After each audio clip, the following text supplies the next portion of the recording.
social media companies react to incentive structures, including threats. They've responded by adopting the standards of third-party left-wing informational safety groups like the Global Alliance for Responsible Media, or GARM. GARM purportedly sets brand safety standards, objective standards by which advertisers and platforms can supposedly determine just what sort of content ought to be deemed safe for advertising. In reality, GARM acts as a cartel. Its members account for 90% of ad spending in the United States, almost $1 trillion. In other words, if you're not getting ad dollars from GARM members, it's nearly impossible to run an ad-based business. That was Daily Wire editor emeritus Ben Shapiro testifying in front of Congress, explaining how the advertising industry has diverted spending away from conservative publishers, including the Daily Wire. But in a major development this week, two industry giants reached an agreement with the Federal Trade Commission to end the coordination against conservatives. In this episode, we talk with the FTC's commissioner about the industry-changing agreement. I'm Daily Wire executive editor John Bickley. It's Saturday, June 28th, and this is a weekend edition of Morning Wire. Let's talk about what most men are missing, and it's not just sleep. The average guy is falling short by 30 to 50 grams of protein a day. Add in a diet low on key nutrients, no wonder so many men feel tired, unfocused, and stuck in low gear. That's why I start every morning with the Emerson multivitamin from Responsible Man. This is not your grandpa's Centrum. Emerson multivitamin is loaded with 33 powerhouse ingredients that boost energy, sharpen focus, support your heart, muscles, and your immune system. I feel the difference every day. And now new from Responsible Man, Theodore Protein. With 25 grams of clean, American-made protein, it's the no soy, no BS way to fuel your strength and close the gap fast. So here's the play. Head over to responsibleman.com and use code WIRE at checkout for 50% off your first order. That's right, half off. Strong men build strong families and a strong country. That's responsibleman.com, code WIRE. Let's go. The following is an interview between Daily Wire editor-in-chief Brent Schur and FTC Commissioner Andrew Ferguson. We're here with the chairman of the Federal Trade Commission, Andrew Ferguson. Andrew, thank you so much for joining us. I kind of want to start from the beginning here. When you took the position at the FTC back in January, what did you first see going on in the advertising industry that had you concerned when it comes to competition? Well, thanks for having me. This actually goes back to before January. My principal concern with the advertising system is as an antitrust lawyer, but also as an American citizen. And it just sort of is the way it works that ideas will struggle in the marketplace if there aren't people, to watch them, and people can't get their ideas out if they can't, simultaneously make money off of the ideas. And I don't mean, the profit motive is the motive for the ideas. I mean, just the very simple fact that if you have dissenting views, it's hard to get those views out if you're also having to work other jobs in order to get those views out. And so it's important that people who have ideas be able to at least make money off of those ideas.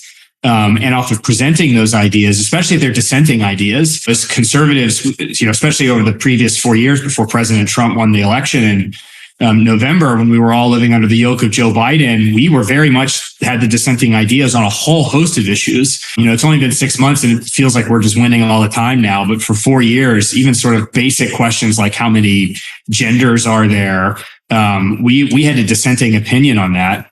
And one of the main ways, especially in sort of the digital age, that people make money while presenting ideas is that they allow the space next to them to be available for advertising. I mean, this is, one of the main ways that conservative media can make a profit and keep their message on the air is that they make advertising space available.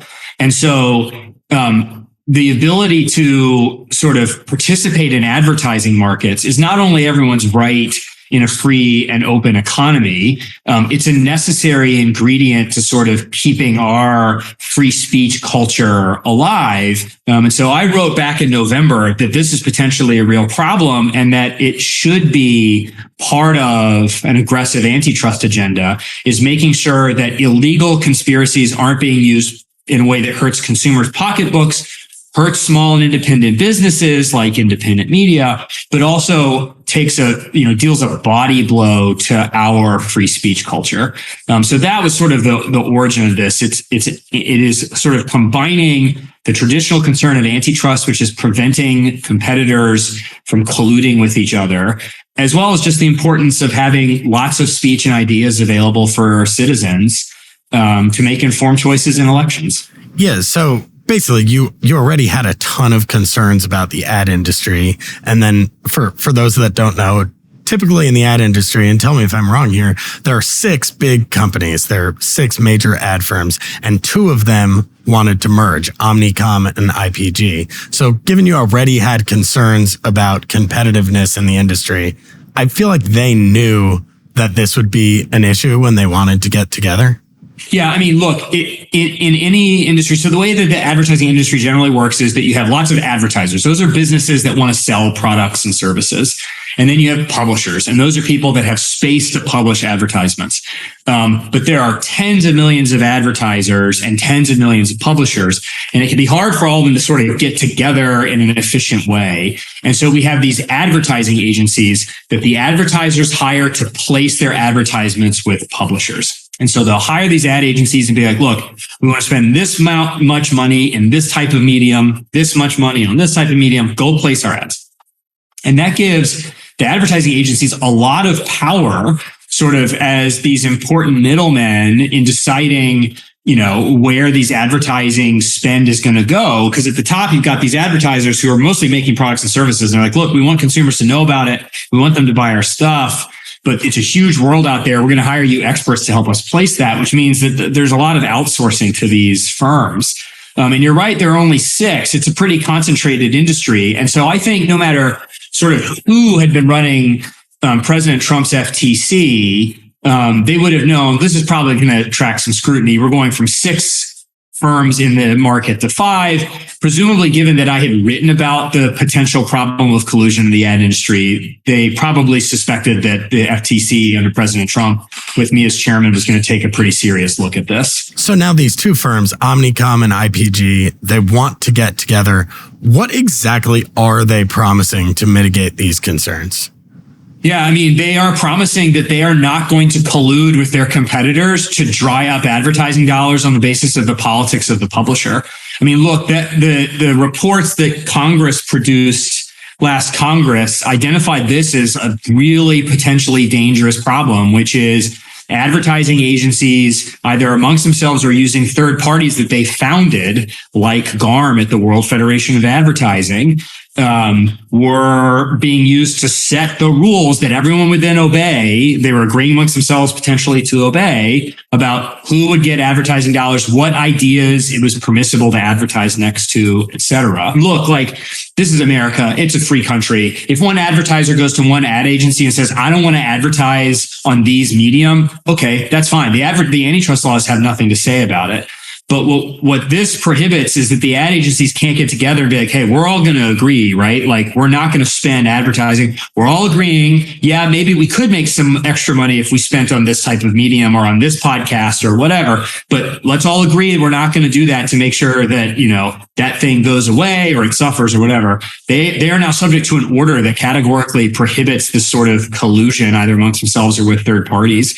And they are required to routinely report in with us, provide documents to us about whether they're complying. If we have concerns they aren't complying, we can go back to them and be like, we need more information. And if we think they are complying, we can enforce the order. I mean, it's a really important step, both to protecting consumers through the traditional enforcement of the antitrust laws. Admittedly, this was not the type of thing that other administrations were thinking about when they were bringing sort of enforcing the antitrust laws. But that was sort of, in my view, kind of a failure of taking antitrust in all of its dimensions, caring about consumers in all of their dimensions, caring about independent and small businesses. It's a very traditional antitrust theory, which is just you can't collude amongst competitors to dry up the ability of small and independent businesses to compete and hurt consumers.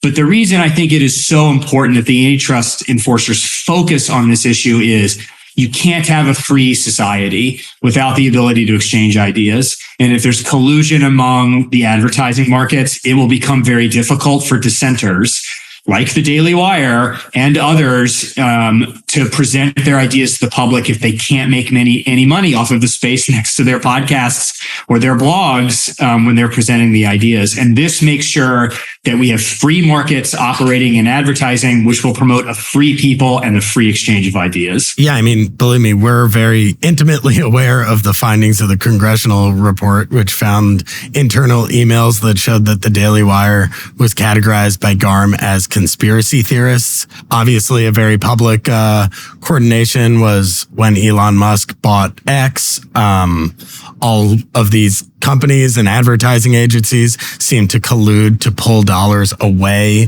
from the social media platform. So that's kind of the biggest thing to me, that these companies are not only agreeing not to do this in the future, but they're also agreeing to cooperate with your active investigation into what was happening over the last, at least 4 years and maybe before that. Can you talk a bit more about that? Yeah, I can't talk specifically about ongoing law enforcement investigations, but what I can say is I have been really clear since before I became chairman that I think it is imperative for the antitrust agencies, when they are allocating resources, to protect consumers, but also to focus on antitrust violations that injure other important parts of our free market system and our ability to govern ourselves as a free people. And so one of the things these two companies have agreed is, insofar as the FTC has ongoing law enforcement investigations about collusion and advertising, they are going to fully cooperate, rather than throwing up obstacles like lawsuits to try to prevent the FTC from learning what went on, what was going on, what might be going on now, what could be happening in the future. And that's a super important concession because, anyone who's ever had to do law enforcement in the government, criminal or civil, knows that just getting targets and investigations to turn over documents, even if the document requests are totally valid and lawful, they can draw it out by refusing, resisting, declining to cooperate. They can require people to go to court. And even when the government's cause is entirely righteous, this just takes a lot of time and resources. So this is an important concession that they're just going to, if the FTC has ongoing law enforcement investigations here, they're going to very willingly participate and tell us what was going on. I just want to nail something down on that. Obviously, the collusion happened to be against, right of center conservative outlets like the Daily Wire. But that's not why this is happening. The reason you guys made this agreement and are investigating this, it's not because they were censoring outlets that, you guys like. It's because this is actually them breaking the law. Yeah, that's right. I mean, that's an important point. And just to get back to something you said earlier, certainly X brought a lawsuit accusing people of having participated in a boycott of advertising on X. This isn't about X. This is about our antitrust laws. And this is about whether we have free markets and are going to govern ourselves as a free people, where we all are allowed to exchange ideas without having to worry about losing our livelihoods. It doesn't really matter whether the boycott is aimed at one idea or another, one party or another. The point here is the antitrust laws don't allow competitors to get together and agree to dry up advertising dollars in order either to drive up their own revenues or to hurt other potential competitors or hurt people in another part of the supply chain. And that has nothing to do with the identity of the people being hurt. It has nothing to do with the specific ideas being expressed. It has to do with the fact that we have made a decision as a free people in our antitrust laws that we aren't going to allow competitors to get together and damage people in other parts of the supply chain. We want competition. We want vigorous competition that makes all of our lives better in the marketplace as consumers. It makes all of our lives better as small business owners. It also makes all of our lives better as Americans who want to participate in civic society, because we'll have access to ideas and we won't have people in an advertising supply chain deciding which ideas will survive and which won't. Okay, so looking ahead to the future, obviously Omnicom and IPG getting together, I believe this makes them the biggest ad agency in the world, but it was the big six, so that means there are 4 other firms. This concession is just from Omnicom and IPG. What about the other 4? Is there concern that they're just going to continue with business as usual, or is the hope that, they see the writing on the wall of what happened here and realize there are actions they need to take to get on the right side of the law? It is certainly my hope that people will understand from this law enforcement action that the commission took last week, that we take this issue incredibly seriously, and that it is a priority of the Trump-Vance FTC to enforce the competition laws in the advertising markets, both because it's important to protect free advertising markets, but also because it's important to protect our status as a free people that govern ourselves. If there's collusion happening out there in any market, the FTC's got concerns about it, but particularly advertising markets. I'm hopeful, as I said in my statement, that everyone understands this is a top priority of the Trump-Vance FTC, and we're going to take this very seriously going forward. And everyone is now very clearly on notice that that's our view. Okay. My last question here is, a lot of the enforcement mechanisms in this kind of are centered around the FTC. It's compliance reports to the FTC. It's the FTC flagging for ad agencies that they want to see more compliance from them. Is there anything being done that this lasts, beyond your term at the FTC, that future administrations will continue to see this as a priority? So it is extremely rare it happens. It definitely happens, but generally one administration doesn't come in and just reverse all of the orders of another administration. I think the most important thing we can do to make this last is take enforcing the order we just entered into this week very seriously, so that basically the markets adjust and they just say, look, collusion is too expensive now. Yeah, maybe it was helpful at one point, but now the government really cares about this. Let's just compete freely. We'll probably make more money, competing freely anyway. But under the Trump-Vance administration, we're doing stuff to protect free speech, even if it's not the type of thing that we put through Congress and pass as a law that was very hard to undo. If they know the government is onto them about potentially illegal conduct like this, they adjust and they just stop in it. And markets adjust and sort of move on the basis of the new reality. And if the new reality is we take enforcing the antitrust laws in this context very seriously, I think that's likely to stick past the present administration. I think the way that we make it stick is we just make it clear, if you are breaking the antitrust laws in the advertising markets, you should expect a call from the FTC. Yeah, it's a really interesting point you made there. Colluding against, entire industries wasn't actually good for the ad industry. And just one more thing on it changing over time. Because for us at the FTC, this isn't about protecting one political party or another. Liberal ideas benefit from this as much as conservative ideas. No one should be subject to illegal horizontal boycotts because of the ideas they're expressing. You shouldn't have to, your access to advertising markets should not depend on the content of your ideas. And especially when that decision is being made a level above you by competitors colluding to try to drive advertising ideas. So this principle, the application of the antitrust laws, the advertising markets, works equally for both sides. And so I don't think a subsequent Democrat administration would have a strong incentive to say, yep, open season for censoring again, because that worm turns on either side just as easily. And so I think that this is sort of good for markets. It's good for everyone because the law here is neutral to politics. It just says you can't collude to hurt other people. And it doesn't matter if you're colluding to hurt Republicans or Democrats, conservatives or progressives. You can't do this sort of thing under the antitrust laws. And that's another reason I think this is likely to last beyond this administration is this is just good for everyone. It's good for markets. It's good for the country. Yeah, it's certainly a welcome change. Well, Andrew Ferguson, thank you so much for joining us. It was really good to be here. Thank you. That was Daily Wire Editor-in-Chief Brent Scher speaking to FTC Commissioner Andrew Ferguson. And this has been a weekend edition of Morning Wire.